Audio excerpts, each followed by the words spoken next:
بسم اللہ الرحمن الرحیم۔ سامعین کرام، آپ سن رہے ہیں انسپیکٹر احمد یار خان سیریز کے سلسلے کی ایک اردو کہانی جب بہن کی چوڑیاں ٹوٹیں، جس کے مصنف خود احمد یار خان ہیں، اور یہ اس سلسلے کی قسط نمبر 3 ہے۔ مجھے امید ہے آپ کو میری یہ کاوش پسند آ رہی ہوگی۔ آپ نے اگر ابھی تک میرا چینل کہانی گھر سبسکرائب نہیں کیا تو ابھی میرے چینل کو سبسکرائب کر کے بیل نوٹیفیکیشن آن کر لیجئے تاکہ آنے والی ہر نئی کہانی کی اطلاع بر وقت آپ تک پہنچ سکے۔ معلوم نہیں وہ کون سی قوت تھی جو میرے سینے میں بم کی طرح پھٹی اور مجھ سے گرج کی طرح کہلوایا، کھڑی ہو جاؤ۔ وہ گھبرا کر اٹھ کھڑی ہوئی۔ میں نے اس کے گرد گھوم کر اسے ہر طرف سے سر سے پاؤں تک دیکھا اور کہا، فوراً کپڑے پہن لو۔ اس کے جسم پر کوئی زخم نہیں تھا۔ اس نے حیرت اور خوف سے پوچھا، کیوں؟ پھر آہستہ سے بولی، میں نے انکار تو نہیں کیا۔ میرا سارا جسم کانپنے لگا، میں شاید 2 حصوں میں کٹنے لگا تھا۔ میں نے اس کی طرف پیٹھ کر لی اور کہا، کپڑے پہن لو، جلدی کرو۔ میرے ہونٹ اپنے آپ ہل رہے تھے۔ میں نے ذرا دیر بعد محسوس کیا کہ میری زبان آیت کریمہ کا ورد کر رہی تھی اور میرے دل پر ایسا خوف طاری ہونے لگا تھا جو اس سے پہلے کبھی نہیں ہوا تھا۔ خدا نے مجھے بچا لیا اور اس کی آواز سنائی دی، میں نے کپڑے پہن لیے ہیں، چارپائی پر بیٹھ جاؤ۔ میں نے کہا، میں اپنے آپ میں نہیں تھا۔ تھوڑی دیر کمرے میں ٹہلتا رہا، بہت مشکل سے اپنے آپ کو پولیس انسپیکٹر بنایا۔ اس کی اس حرکت نے مجھ پر ثابت کر دیا تھا کہ لڑکی خاصی بدکار ہے، ورنہ وہ کپڑے اتارتے جھجکتی اور شرماتی اور یوں بے حیائی سے مجھے گناہ کی دعوت نہ دیتی۔ تمہارے خاوند کا چاقو کسے لگا تھا؟ میں نے اس سے پوچھا۔ نادر کو۔ آپ کیا کہہ رہے ہیں؟ اس نے حیرانگی سے کہا، مجھے آپ کی کوئی بات سمجھ نہیں آ رہی۔ تو سنو، میں نے کہا، میں بات الف سے شروع کرتا ہوں، لیکن تمہیں یہ بتا دوں کہ بات جیل خانے میں ختم ہوگی۔ یہ بتاؤ کہ خاوند تمہیں طلاق کیوں دینا چاہتا تھا؟ یہ کہہ کر میں نے وہ فوٹو اس کے سامنے کر دیا جو اس نے نادر کے منہ کے ساتھ منہ لگا کر اتروایا تھا۔ اس کا جواب سنے بغیر میں نے اس سے پوچھا، یہ تصویر کب اتروائی تھی؟ شادی سے پہلے۔ شادی کون سی تاریخ کو ہوئی تھی؟ اس نے تاریخ، مہینہ اور سال بتایا۔ میں نے فوٹو الٹا کر کے اسے دکھایا۔ وہاں شادی کے 6 ماہ اور 17 دن بعد کی تاریخ لکھی تھی۔ یہ تاریخ پڑھو، پڑھ سکتی ہو؟ ہاں، اس نے جواب دیا، اردو پڑھ سکتی ہوں۔ جھوٹ کیوں بولا؟ میں نے کہا، اس سے پہلے بھی تم ایک جھوٹ بول چکی ہو۔ تم نے مجھے بتایا تھا کہ شام کو تمہارا خاوند کھانا کھا کر باہر نکلا تھا، مگر اس نے کھانا نہیں کھایا تھا، اس کا پیٹ خالی تھا، تم گھر نہیں تھیں، تم نادر کے ساتھ باہر گئی ہوئی تھیں۔ تمہارا خاوند گھر آیا تو کھانا کھائے بغیر تمہارے پیچھے چلا گیا۔ قرآن لے آؤ، اس نے کہا۔ میں اس کے ساتھ باہر کبھی نہیں گئی، کیونکہ تمہارے خاوند کی غیر حاضری میں وہ تمہارے گھر آ جاتا ہے۔ میں نے کہا، یہاں اگر جھوٹ بولو گی تو حوالات میں بند کر دوں گا۔ نادر کے ساتھ تمہارے جو تعلقات ہیں وہ اپنی زبان سے بتا دو، میرے پاس گواہ موجود ہیں۔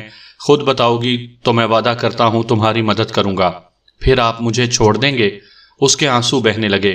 پہلے یہ دیکھوں گا کہ تم کتنا سچ اور کتنا جھوٹ بولتی ہو۔ میں نے کہا، میں اپنے وعدے کا پکا ہوں، تم اپنے وعدے کی پکی رہنا، اور یہ نہ بھولنا کہ تم قتل کے الزام میں پولیس کے پاس ہو۔ یہ تمہارے ہاتھ میں ہے کہ اپنے آپ کو جیل خانے میں بھجوا دو یا عزت سے آزاد ہو جاؤ۔ اس نے سر جھکا لیا۔ سر اٹھایا تو اس کی آنکھوں میں آنسو تھے۔ پہلے تو اس کی زبان ہکلائی، پھر میری حوصلہ افزائی سے وہ کھل کر بولنے لگی، کہنے لگی، نادر کی میں منت کیا کرتی تھی کہ اب مجھے آزاد کر دو اور اپنے خاوند کے ساتھ دل لگانے دو، مگر وہ کہتا تھا کہ تم اس کی نہیں میری بیوی ہو۔ میں نے تمہاری خاطر شادی نہیں کی، ساری عمر تمہارے ساتھ گزاروں گا۔ یہ کہہ کر وہ سسکیاں لینے لگی، بہت ہی روئی اور کہنے لگی، میری حالت کو آپ نہیں جان سکتے۔ دن کو میں نادر کی بیوی ہوتی تھی اور رات کو خاوند کی، مگر یہ بھید کھل گیا۔ شادی سے پہلے ہماری محبت موتیوں کی طرح صاف رہی۔ ہم نے شادی کے وعدے کیے تھے۔ نادر امیر خاندان کا لڑکا تھا، مجھے بڑے قیمتی تحفے اور پیسے دیتا تھا۔ مجھے اپنے پیدا کرنے والے کی قسم ہے کہ میں نے اس سے کبھی کوئی چیز نہیں لی تھی۔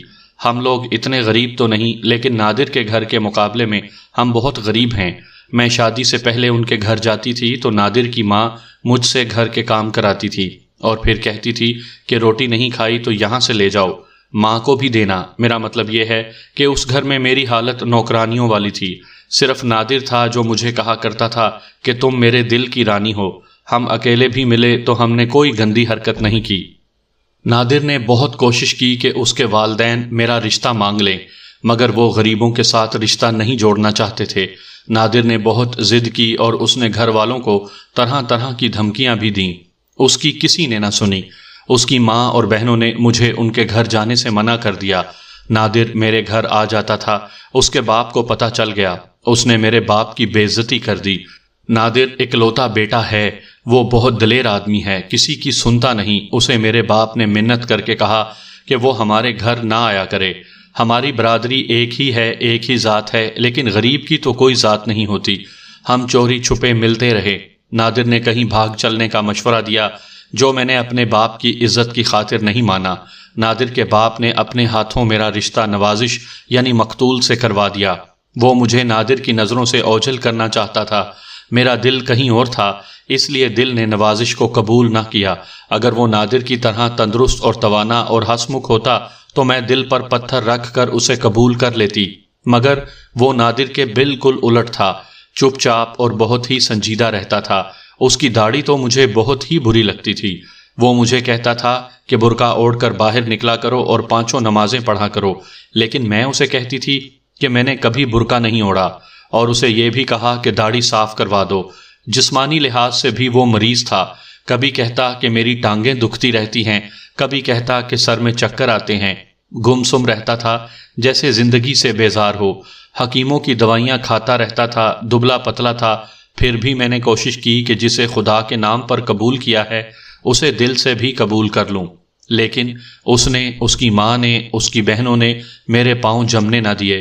وہ اشاروں میں مجھ پر اس شک کا اظہار کرتی رہتی کہ میں جب میکے جاتی ہوں تو نادر کے ساتھ گل چھرے اڑاتی ہوں۔ شادی کے 6 مہینے بھی نہیں گزرے تھے کہ خاوند نے مجھے کہا، اگر تمہارے دل سے نادر ابھی نہیں نکلا تو مجھ سے طلاق لے لو، میں تم پر زبردستی نہیں کروں گا، میں جان گیا ہوں کہ میں تمہارے قابل نہیں۔ میں اس کے آگے بہت روئی اور اسے کہا کہ وہ نادانی کی عمر تھی جب میں نے نادر کو پسند کیا تھا اور اس نے مجھے دل میں بٹھا لیا تھا۔ تمہارے پاس آئی تو میں کنواری تھی، اب بیوی بن گئی ہوں، خدا کے لیے مجھے پچھلی باتیں بھول جانے دیں۔ میں نے اسے یہ بھی کہا کہ اس کی ماں اور بہنیں بھی مجھے شادی سے پہلے کی دوستی کے تانے دیتی رہتی ہیں۔ میں نے بہت قسمیں کھائیں، خاوند پر تو اثر اچھا ہوا، لیکن اس نے اپنی ماں اور بہنوں کو تانے سے منع کیا تو انہوں نے اشاروں کے بجائے مجھے صاف الفاظ میں کہنا شروع کر دیا کہ میں ان کے بیٹے کی نہیں نادر کی بیوی ہوں۔ مجھ میں خرابی یہ تھی کہ میری طبیعت شوقین تھی، مجھے ریشمی کپڑے اچھے لگتے تھے، بن سنور کر رہتی تھی۔ میں نے شادی سے 2 سال پہلے باپ اور بھائی سے ضد کر کے اس دانت پر سونے کا خول چڑھایا تھا، لیکن میں نے گھر کے کام کاج میں کبھی کوتاہی نہیں کی تھی۔ میری دوسری عادت یہ بھی تھی کہ میں گھریلو لڑکیوں کی طرح گھٹی ہوئی اور چپ چاپ نہیں رہتی تھی، ہنسنے کھیلنے اور ہر بات کھل کر کہنے کی عادی تھی۔ میرے مذاق بکواسی قسم کے ہوتے تھے، اس سے میرے سسرال کی عورتیں مجھے بے حیا اور بدکار کہتی تھیں۔ خدا نے مجھے رنگ ستھرا اور نقش اچھے دیے ہیں، یہ بھی میرے خلاف استعمال ہوتے تھے۔ مجھ سے کوئی برتن ٹوٹ جائے یا کوئی غلطی ہو جائے تو ساس مجھے بخشتی نہیں تھی۔ اس کے ہونٹوں پر یہ الفاظ دوہرے رہتے تھے، تو بڑی حویلی کے خواب دیکھ رہی ہے، ان کی بہو تو شادی سے پہلے ہی بن گئی تھی، تیرا دھیان اس گھر میں ہو تو برتن نہ ٹوٹیں۔ میری قسموں پر اور میرے آنسوؤں پر ان عورتوں نے ذرہ بھر اعتبار نہ کیا۔ آخر ایک روز میں پھٹ پڑی، گھر میں بہت لڑائی ہوئی۔ نوازش یعنی میرا خاوند گھر آیا تو ماں اور بہنوں نے اسے اپنی سنائی، میں نے رات کی تنہائی میں اسے اپنی سنائی۔ وہ بدھو آدمی تھا، سوائے پریشان ہونے کے کچھ بھی نہ کر سکا۔ پھر نوک جھونک کا یہ سلسلہ روز مرہ کا معمول بن گیا۔ میں نے ان لوگوں کا کوئی لحاظ اور احترام نہیں کیا، خاوند کو مجبور کر دیا کہ وہ ان سے الگ ہو جائے، میں ان کے ساتھ نہیں رہوں گی۔ میں اتنی تنگ آ گئی تھی کہ ایک روز نادر سے کہا کہ مجھے اپنے خاوند کے ساتھ رہنے کے لیے الگ مکان چاہیے۔ ان کا ایک مکان کرائے پر چڑھا ہوا تھا، وہ اس نے خالی کروا دیا اور میں خاوند کے ساتھ وہاں چلی گئی۔ نادر ہم سے کرایہ نہیں لیتا تھا، لوگوں کو ہم 4 روپے بتایا کرتے تھے۔ سسرال نے ساری برادری میں یہ مشہور کر دیا کہ میں نادر سے آزادی سے ملنے کے لیے خاوند کو الگ لے گئی ہوں۔ میں پتھر تو نہیں تھی، ان لوگوں نے مجھے مجبور کر دیا تھا کہ جس گناہ سے میں بچ رہی تھی وہ کر گزروں۔ بدنام تو میں ہو ہی گئی تھی۔ خاوند کو میں اپنے اوپر جبر کر کے قبول کرنے کی کوشش کر رہی تھی، مگر میں سب کی نظروں میں بے وفا اور مجرم تھی۔ ایک روز خاوند کام پر گیا تو نادر میرے گھر آ گیا۔ اس نے کہا کہ میں نے قسم کھائی ہے کہ ساری عمر شادی نہیں کروں گا۔ اس نے مجھ سے شادی سے پہلے کی محبت مانگی۔ میں جلی بیٹھی تھی۔ میں نے اپنا آپ اس کے حوالے کر کے کہا، میرے سسرال اور خاوند نے تمہیں میرا خاوند بنا رکھا ہے، آؤ آج سے تم ہی میرے خاوند ہو۔ یہی ایک گناہ تھا جو میں نہیں کرنا چاہتی تھی۔ میں نے شرم اتار دی اور اس کی بیوی بن گئی۔ میں نے وہ کپڑے پہنے جو مجھے بہت پسند تھے، نادر کے ساتھ بازار گئی اور اس کے ساتھ یہ تصویر اتروائی جو آپ کے پاس ہے۔ خاوند بے خبر نہیں تھا، نادر اس کی موجودگی میں بھی آ جاتا تھا۔ خاوند نے مجھے کئی بار نادر سے دوستی ترک کرنے کو کہا، لیکن میں اسے یہ کہتی تھی کہ داڑھی صاف کروا دو، کھاؤ پیو اور نادر کی طرح تندرست اور توانا بنو۔ وہ بیچارہ طبیعت کا بھی کمزور تھا اور جسم کا بھی۔ مجھے طلاق دینا چاہتا تھا لیکن اس کے پاس حق مہر کی رقم نہیں تھی۔ طلاق سے اسے ماں باپ بھی روکتے تھے۔ نادر نے تمہیں کبھی نہیں کہا تھا کہ اس سے طلاق لے لو اور کہیں بھاگ چلیں؟ میں نے پوچھا۔ اس نے شادی سے پہلے کہا تھا کہ بھاگ چلیں، اس نے جواب دیا۔ شادی کے بعد جب وہ میرے گھر آنے لگا تو میں نے اسے بتایا کہ نوازش مجھے طلاق دینا چاہتا ہے۔ نادر نے مجھے سختی سے کہا کہ طلاق نہ لینا، کیونکہ طلاق کے بعد بھی تمہاری شادی میرے ساتھ نہیں ہو سکتی۔ ہوگا یہ کہ تمہیں کہیں ایسی جگہ بیاہ دیں گے جہاں ہمارا اتنی آزادی سے ملنا مشکل ہو جائے گا۔ یہ بھی ہو سکتا ہے کہ تمہاری بدنامی کی وجہ سے تمہیں کوئی قبول ہی نہ کرے، پھر تم اپنے گھر میں قید ہو جاؤ گی۔ میں نے خاوند سے کہہ دیا کہ تم طلاق دینا چاہتے ہو تو دے دو، میں اس گھر سے نہیں نکلوں گی۔ اگر نکلوں گی تو 5,000 روپیہ نقد لے کر نکلوں گی اور 20 روپیہ ماہوار خرچ ٹھونک بجا کر لوں گی۔ اس کے بعد میری اور اس کی بول چال بند ہو گئی۔ میں اس کے لیے کھانا پکا دیتی تھی، گھر کے سارے کام کرتی تھی، مگر ہم میاں بیوی نہیں رہے۔ میں اب نادر کی بیوی تھی۔ خاوند بالکل ہی چپ چاپ اور گمسم رہنے لگا۔ میں نے اسے کبھی کوئی تانا نہیں دیا، نہ ہی کبھی اس سے لڑی۔ اس نے ایک بار میرے بڑے بھائی سے شکایت کی۔ بھائی نے میرے گھر آ کر مجھے بہت مارا اور کہا کہ نوازش کے پاؤں پکڑ کر معافی مانگو۔ میں نے اس کے پاؤں پکڑ کر معافی مانگ لی، مگر یہ جھوٹی اور دکھاوے کی معافی تھی۔ نادر نے کبھی ایسی خواہش کا اظہار نہیں کیا تھا کہ نوازش کو کسی طریقے سے راستے سے ہٹا دیا جائے۔ میں نے پوچھا۔ کبھی نہیں، اس نے جواب دیا۔ وہ تو کہا کرتا تھا کہ دعا کرو نوازش زندہ رہے ورنہ ہماری ملاقاتیں ختم ہو جائیں گی۔ ایسا بدھو اور بزدل خاوند تمہیں کبھی نہیں ملے گا۔ تم یہ بتا سکتی ہو کہ تمہارے خاوند کے تعلقات کسی عورت کے ساتھ تھے؟ میں نے پوچھا۔ ہو سکتا ہے انتقاماً ہی کہیں دوستی لگا رکھی ہو، میں نہیں مان سکتی، اس نے جواب دیا۔ وہ تو پکا مومن تھا اور کوئی عورت اسے پسند نہیں کر سکتی تھی۔ وہ کسی عورت کے مطلب کا آدمی تھا ہی نہیں۔ میں نے لڑکی پر بہت جرا کی۔ مجھے شک تھا کہ وہ نادر کو بچانے کے لیے کہہ رہی ہے کہ وہ کہتا تھا کہ طلاق نہ لینا اور اسے راستے سے نہ ہٹانا، اور اگر وہ سچ کہہ رہی تھی تو قتل کی وجہ کیا تھی اور قاتل کون تھا اور چوڑیوں والی عورت کون تھی؟ میں نے مقتول کی بیوی کا خول والا دانت ایک بار پھر دیکھا اور مقتول کے بازو کے زخم کو ذہن میں لا کر سوچنے لگا کہ باقی دانت اتنے گہرے اتر گئے تھے کہ خول کو بھی ذرا سا کھال میں اترنا چاہیے تھا۔ اس لڑکی نے مجھے اپنی جو جوتیاں دکھائی تھیں ان کے سائز موقع واردات کے کھروں سے ملتے تھے، باقی کوئی مشابہت نہیں تھی۔ تو کیا میں غلط لڑکی سے تفتیش کر رہا تھا؟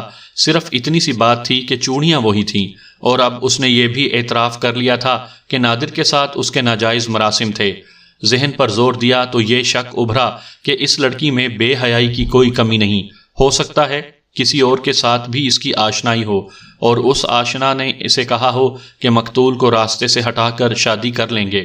میں نے اس لڑکی سے پوچھا تو اس نے صاف انکار کر دیا اور کہا نادر ہے تو میں کسی کے منہ پر تھوکتی بھی نہیں، اسے میں آزاد نہیں کر سکتا تھا۔ اس نے بہت منت سماجت کی کہ اسے گھر جانے دوں، لیکن میں نے اسے ایک صاف ستھرے کمرے میں جا بٹھایا، اس کے لیے کھانا منگوایا اور تسلی دی کہ وہ اپنے آپ کو حراست میں نہ سمجھے۔ یہ ضروری نہیں تھا کہ وہ واقعی خاوند کے قتل کی مجرم تھی، مگر مجھے اس ثبوت کی بھی ضرورت تھی کہ وہ بے گناہ ہے۔ نادر کا بیان ضروری تھا۔ سورج غروب ہونے میں ابھی کچھ دیر باقی تھی۔ میں نے 2 کانسٹیبل ساتھ لیے اور نادر کے گھر چلا گیا۔ وہ مقتول کے جنازے سے واپس آ رہا تھا۔ میں نے اسے اپنے ساتھ لیا اور اس کی گھر کی تلاشی لی۔ یہ امیروں اور عزت داروں کا بہت بڑا گھر تھا۔ اس گھر میں پولیس کا چھاپا اور تلاشی بہت بڑا واقعہ تھا۔ تماشائیوں کا ہجوم اکٹھا ہو گیا۔ نادر کے باپ کی حالت بہت بری تھی۔ وہ مجھے خانہ تلاشی سے روکنے لگا۔ میں نے نادر کو اس کے سامنے کھڑا کر کے کہا، اسے کہو کہ رات اس نے جو کپڑے پہنے تھے وہ میرے حوالے کر دے، میں گھر کی تلاشی نہیں لوں گا۔ انہوں نے مجھے صاف ستھرے کپڑے دکھا دیے۔ میں نے سارے گھر کی تلاشی لی، یہ بھی معلوم کیا کہ کپڑے دھوبی کے پاس جاتے ہیں یا گھر دھلتے ہیں۔ مجھے بتایا گیا کہ کپڑے گھر دھلتے ہیں اور گھر ہی استری ہوتے ہیں۔ کوئی کام کی چیز نہ ملی سوائے رشوت کی پیشکش کے۔ میں نے نادر کے باپ کو الگ لے جا کر پوچھا کہ مقتول کی بیوی کے ساتھ نادر کے تعلقات کیسے تھے۔ میرا بیٹا تو مٹی کا باوا ہے جی، باپ نے جواب دیا۔ اسے کوئی جدھر لگائے گا لگ جاتا ہے۔ میں نے سنا ہے کہ لڑکی اسے الو بنائے رکھتی ہے۔ ویسے کوئی گڑبڑ والی بات نہیں، نوازش کے ساتھ نادر کی گہری دوستی تھی۔ بوڑھے نے اپنے بیٹے کو مٹی کا باوا اور مجھے الو کا پٹھا بنانے کی بہت کوشش کی۔ میں نے اسے اتنا ہی کہا، آپ اس تھانے دار کے ساتھ بات کر رہے ہیں جو مٹی کے باووں کو تھانے لے جا کر ان میں جان ڈال دیا کرتا ہے اور وہ باتیں کرنے لگتے ہیں۔ میں نادر کو تھانے لے گیا اور اسی کمرے میں اسی چارپائی پر بٹھا دیا جہاں اس کی جان سے زیادہ عزیز کو بٹھا کر ساری کہانی سنی تھی۔ باپ کی طرح بیٹا بھی ترا دینے کی کوشش کرنے لگا۔ اسے پتہ چل چکا تھا کہ مقتول کی بیوی کو میں تھانے لے آیا ہوں۔ وہ کہاں ہے؟ اس نے مجھ سے پوچھا۔ میں نے پوچھا کون؟ تو اس نے کہا نوازش کی بیوی۔ نوازش کی بیوی یا تمہاری؟ میں نے مسکرا کر کہا آپ داروغہ ہیں۔ اس نے غصے کو دباتے ہوئے کہا میں آپ کے تھانے میں ہوں، آپ کے منہ میں جو آئے کہہ سکتے ہیں۔ آپ کو یہ خیال رکھنا چاہیے کہ وہ آج ہی بیوہ ہوئی ہے اور اس کی بھی عزت ہے۔ گھبراؤ نہیں دوست، میں نے کہا، اسے میں نے عزت سے الگ کمرے میں بٹھا رکھا ہے۔ ابھی تو اس کے ساتھ بات بھی نہیں کی، پہلے تمہارے ساتھ دو چار باتیں کر کے اسے تمہارے سامنے بٹھاؤں گا۔ اگر تم نے مجھے مطمئن کر دیا تو دونوں کو باعزت طریقے سے گھر بھیج دوں گا۔ مجھے صرف یہ بتا دو کہ تم نے یہ رپورٹ کس طرح اعتماد کے ساتھ دی تھی کہ نوازش نے خودکشی کی ہے؟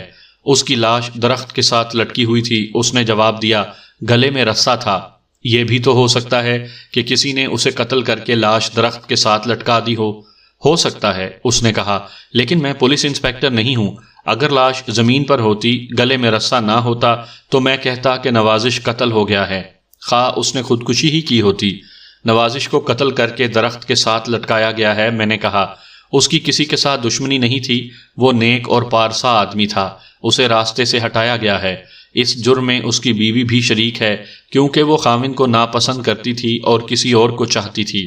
اور کسے چاہتی تھی؟ نادر نام کے ایک جوان آدمی کو، میں نے کہا، اور وہ نادر شاید تم ہی ہو۔ تو آپ یہ کہنا چاہتے ہیں کہ میں نے نوازش کو قتل کیا ہے؟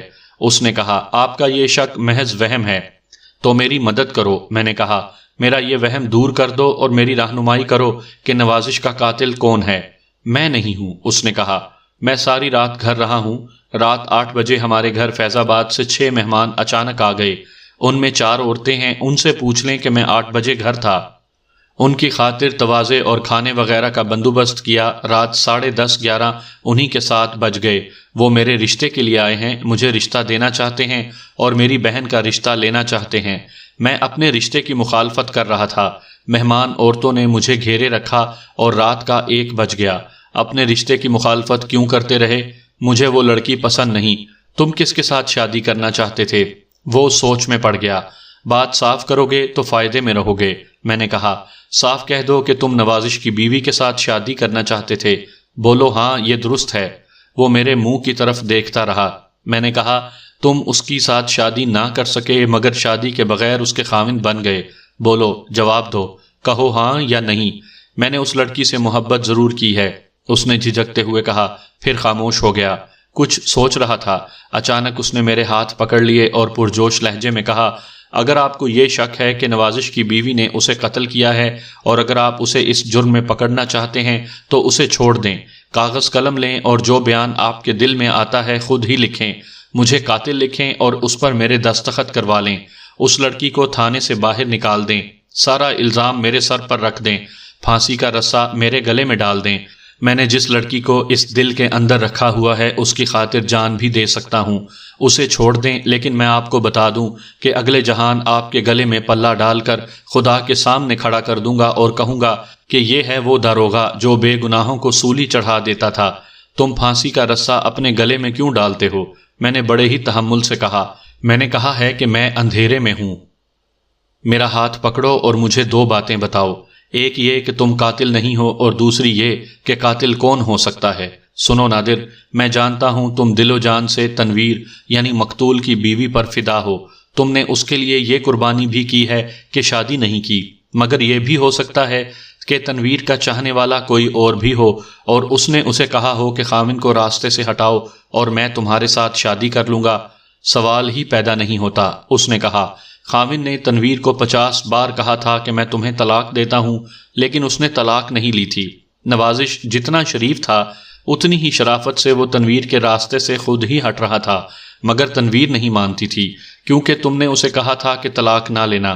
میں نے کہا، تم نوازش کے پردے میں ملاقاتوں کا سلسلہ آسانی سے جاری رکھ سکتے تھے، یہ بات نہیں۔ اس نے کہا، میں نے اسے طلاق لینے سے روکا ضرور تھا، لیکن اس لیے روکا تھا کہ وہ بہت بدنام ہو جائے گی اور ساری عمر گھر بیٹھی رہے گی۔ بدنام لڑکی کے ساتھ کون شادی کرتا ہے؟ اس کے ساتھ تمہارے تعلقات بہنوں بھائیوں والے تھے یا میاں بیوی والے؟ ان کے درمیان سمجھ لیں جنہیں ناجائز کہا جاتا ہے۔ میں نے کہا، آپ کو یہ باتیں کس نے بتائی ہیں؟ اس نے پوچھا اور چونک کر بولا، اوہ میں سمجھ گیا، آپ نے پیپل کے نیچے بیٹھے نوازش کے باپ اور اس کی ماں کو بلایا تھا اور 3 گھنٹے بیان لیتے رہے تھے۔ انہوں نے تنویر کے اور میرے خلاف بہت بکواس کی ہوگی۔ تنویر کو انہوں نے رنڈی اور بازاری کہہ کر گھر سے نکالا تھا۔ انہیں اس کے خلاف کیا دشمنی تھی؟ دشمنی تو کوئی نہیں تھی، اس نے جواب دیا۔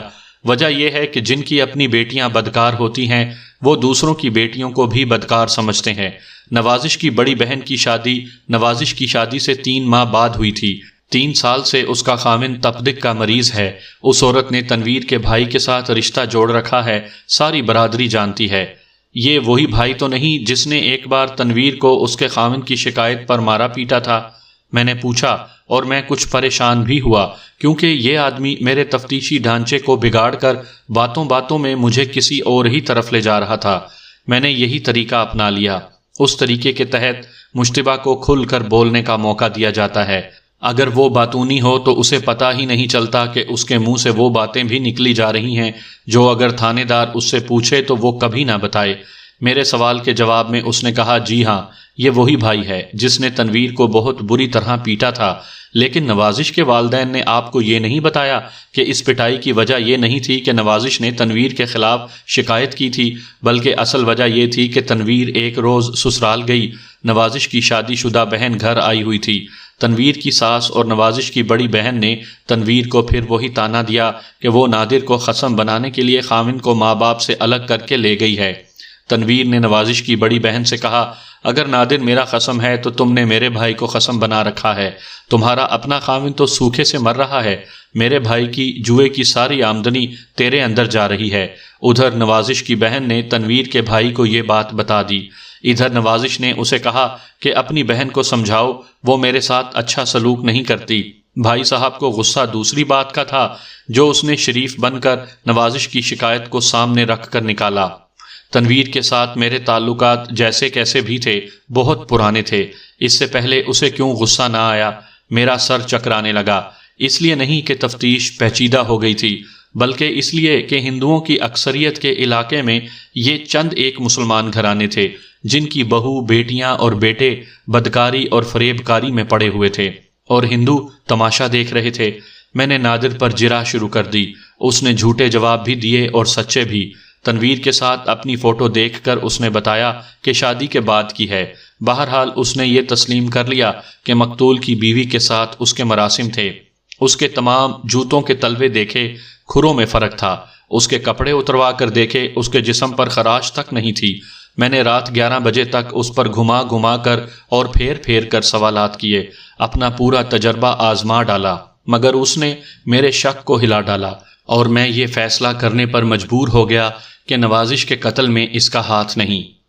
میں نے اسے اپنے دفتر میں جا بٹھایا، اس کے لیے نہایت اچھا کھانا منگوایا۔ وہ تنویر کے لیے بہت پریشان تھا۔ میں نے ہر پہلو پر غور کیا، آخر تنویر کو بلا کر اس کے پاس بٹھا دیا۔ میں نے انہیں کہا کہ وہ سونا چاہیں تو بستر چارپائی کا بندوبست کر دیتا ہوں، لیکن ابھی انہیں آزاد نہیں کروں گا۔ دراصل مجھے خود آرام کی ضرورت تھی، دماغ شل ہو گیا تھا، سارا دن بک بک کرتے گزر گیا تھا۔ میں نے انہیں کہا کہ وہ اپنے آپ کو بچانا چاہتے ہیں تو میری مدد کریں، دماغ پر زور دیں اور میں جب واپس آؤں تو مجھے مایوس نہ کریں۔ میں گھر چلا گیا، نہا دھو کر کھانا کھایا اور لیٹ گیا۔ فوراً آنکھ لگ گئی۔ کہتے ہیں بلی کو خواب میں بھی چیچڑے نظر آتے ہیں، اسی طرح تھانے دار خواب میں بھی تفتیش ہی کرتے رہتے ہیں۔ میں نے خواب میں ایک درخت کے ساتھ ایک لاش لٹکتی دیکھی، اس کے نیچے ایک آدمی کھڑا مجھے کہہ رہا تھا، اسے میں نے قتل کر کے اوپر لٹکایا ہے، تم لاش لے جاؤ، میں اپنا رسہ لے جاتا ہوں۔ میں نے اس سے پوچھا کہ یہ کس کی لاش ہے؟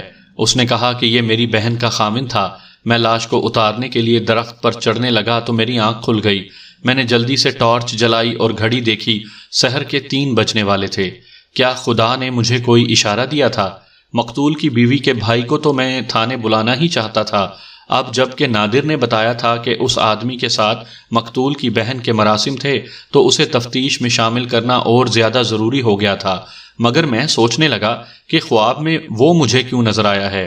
میں وہمی آدمی نہیں تھا، پھر بھی خواب میرے ذہن پر سوار ہو گیا۔ رسے کے متعلق تو میں نے سوچا ہی نہیں تھا۔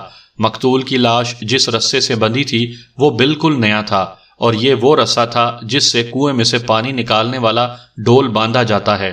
وہ چھوٹا سا قصبہ تھا جہاں صرف ایک بازار تھا، اس میں رسیوں وغیرہ کی صرف ایک ہی دکان تھی۔ رسہ وہیں سے خریدا گیا ہوگا، یہ معلوم کرنا مشکل نہیں تھا کہ رسہ کس نے خریدا تھا۔ ابھی تو 3 بجے تھے، دکانیں کھلنے میں 4-5 گھنٹے باقی تھے۔